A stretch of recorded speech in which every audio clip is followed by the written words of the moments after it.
విజయశ్రీ గారు నమస్కారం అండి. నమస్కారం శ్రీలక్ష్మి గారు. విజయశ్రీ గారు, దీపావళి అయిపోయింది. దీపావళి 5 రోజుల పండుగ అన్నారు కదా? అవునండి. ధనత్రయోదశి, నరక చతుర్దశి, దీపావళి అయింది. 3 రోజులు అయింది మనకి. 3 రోజులు అయింది. 4వ రోజు ఏమిటంటారు? 4వ రోజు బలిపాడ్యం అండి. బలిపాడ్యమే.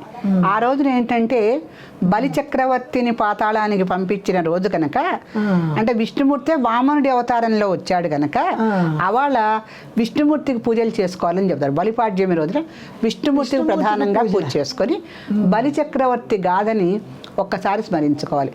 అంటే అతను పాతాళ లోకానికి ఎలా అనగదొక్కబడ్డాడు, ఎందుకంటే ఆయనకు అహంకారం చాలా ఎక్కువగా ఉండేది. బలి చక్రవర్తికి ఆయన అహంకారం అణచటానికే విష్ణుమూర్తి వామనావతారంలో వచ్చి తన 3వ పాదం అతని శిరస్సు మీద పెట్టి పాతాళానికి పంపించేశాడు. అవును, ఆయన ఏ కోరికలైనా నెరవేరుస్తూ ఉంటాడు కదా. అంటే ఆయన కథ వినటం వలన ఏ కోరికలైనా మనకి నెరవేరుతాయి.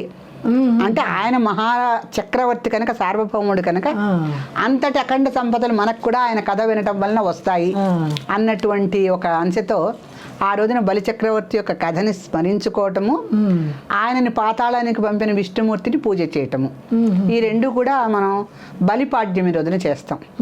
ఇది 4వ రోజు మనకి ఇంతటితో పండగ అయిపోతుంది. తర్వాత 5వ రోజు యమద్వితీయ అని ఉందండి. యమద్వితీయ అని ఉంది. ఆ యమద్వితీయ పండగ రోజున, ద్వితీయ అంటే పాడ్యం తర్వాత విధియే కదా మనకు వచ్చేది, 2వ రోజు. అయితే యమద్వితీయ అని ఎందుకన్నారు అంటే, యముడి యొక్క చెల్లెలు యమున అని ఒక అమ్మాయి ఉంది మన పురాణ కథల్లో. యముడికి ఒక చెల్లెలు ఉంది. ఈ యముడు అన్నగారు కనుక ఈవిడ చాలాసార్లు వాళ్ళ ఇంటికి ఆహ్వానిస్తూ ఉండేది. ఒక్కసారి మా ఇంటికి వచ్చి వెళ్ళాను. అన్నదమ్ములు వస్తే ఆనందమే కదండి, పుట్టింటి వాళ్ళు వస్తే మరీ ఆనందం ఆడపిల్లలకి. అందుకని యమున చాలాసార్లు పిలిచేదిట. అయితే యమధర్మరాజుకి పాపులను శిక్షించడము, నరకానికి తీసుకెళ్ళటము, ఆయన ఎప్పుడూ కూడా సమయం చిక్కకుండా చాలా అనేక పనులతో సతమతం అయిపోతూ ఉండేవాడు. అవును కదా, జనన మరణాలు కదా. జనన మరణాలన్నీ అంటే మరణాలన్నీ ఆయన చూసుకోవాల్సిందే. జననాలు లేకపోయినా మరణాలు చూసుకోవాల్సిందే కదా.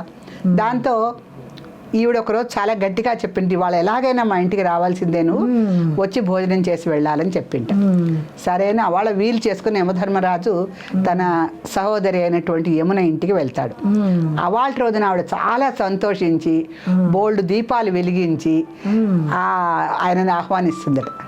ఆ దీపాలన్నీ చూసి సంతోషించి యముడు వాళ్ళ ఇంటి లోపలికి వస్తే ఆవిడ చక్కగా పంచభక్ష పరమాణాలతో చాలా రుచికరమైన భోజనం వాళ్ళ అన్నకి చాలా ప్రీతితో పెడుతుందట. పెట్టినప్పుడు యమధర్మరాజు చాలా సంతోషించి, నీకు జీవితాంతం సుమంగళిత్వాన్ని ప్రసాదిస్తున్నాను, ఇవాళ రోజు నాకు ఇంత రుచికరమైన భోజనాన్ని పెట్టావు. అంటే స్త్రీలకి చాలా ఉత్తమోత్తమైన వరం అదే కదా, దాని తర్వాత ఏదైనా అదే కదా. అందుకని ఏ విషయమైనా సుమంగళిత్వం తర్వాతే కోరుకుంటారు మన హిందూ స్త్రీలంతా. అందుకని అఖండమైనటువంటి సుమంగళిత్వము, ధనధాన్యాలు, సిరి సంపదలు అన్నీ కూడా నీకు వరంగా ఇస్తున్నాను, అన్నీ కావాల్సిందే. ఇవాల్టి రోజున యమద్వితీయగా కాకుండా భగినీ హస్త భోజనం అనేటువంటి ఒక పండగని భూలోకంలో అందరూ చేసుకోవాలి అనేటువంటి విషయాన్ని కూడా నేను చరిత్రలో సృష్టిస్తానని చెప్పి చెల్లెలు నేను సంపూర్ణంగా చక్కగా ఆశీర్వదించి మళ్ళీ ఆనందపరిచి మళ్ళీ తన లోకానికి తను వెళ్ళిపోతాడట. ఈ రకంగా యమద్వితీయ రోజున, అంటే యముడు విదే రోజున యమున ఇంటికి వచ్చిన సందర్భంగా, భగిని అంటే సంస్కృతంలో చెల్లెలు, సోదరి. సో ఆ రకంగా హస్త భోజనం అంటే ఆవిడ చేత్తో వండిపెట్టిన అన్నం తిని వెళ్ళాడు కనుక భగినీ హస్త భోజనం అనే పేరుతో మనకు ఒక పండగ కూడా ఉంది. ఆ 5వ రోజు ఈ పండగ కూడా చేసుకుని, అంటే అన్నదమ్ములని పిలుచుకోవాలి మనం ఇంటికి. వాళ్ళ పిలుచుకుంటే అక్కడికి మనం ఎప్పుడు ధనత్రయోదశి నుంచి ఈ చివరున్నటువంటి భగినీ హస్త భోజనం వరకు 5 రోజుల పండగని మనం యథావిధిగా శాస్త్ర ప్రకారం చేసుకునే వాళ్ళం అవుతాం. చాలా చక్కటి విషయం అండి. అవును, అన్నగారికి కూడా చెల్లింటికి వెళ్ళాలి అన్న కోరిక ఉంటుంది, కానీ పనుల ఒత్తిడి వల్ల వెళ్ళలేకపోతే చేయాల్సిందంతా యమధర్మరాజు అంటే ధర్మం అంతా అందులోనే ఉంటుంది కదా. మరి ఆయనకి ఎన్నో పనులు ఉంటాయి. నిజమేనండి. అంటే ఎప్పుడూ కూడా మృత్యుదేవత వెంటాడుతూనే ఉంటుంది, మృతి దేహాలను పంపిస్తూనే ఉంటుంది. మరి ఆయన పనంతా అక్కడే ఉంది కదా. అవన్నీ తప్పించుకుని ఆయన సంతోషంగా ఒకరోజు చక్కగా చెల్లెలి ఇంటికి వచ్చి రుచికరమైన భోజనం చేసి ఆవిడకి సంపూర్ణమైనటువంటి సుమంగళిత్వము, ధనధాన్యాలు, అఖండ రాజయోగము, అష్టైశ్వర్యాలు, అన్ని భోగభాగ్యాలు ఆవిడకి ఇచ్చి వెళ్తాట. అందుకని ఆ భగినీ హస్త భోజనం అదే రోజు మామూలు వాళ్ళ వాళ్ళకి నెరవేరుతుంది ఈ కోరిక.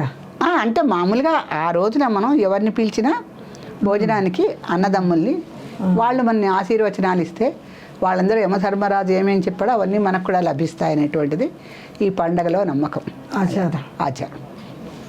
చాలా చక్కగా వివరించారండి భగినీ హస్త భోజనం గురించి. నమస్కారం అండి. శ్రీమాత్రే నమః.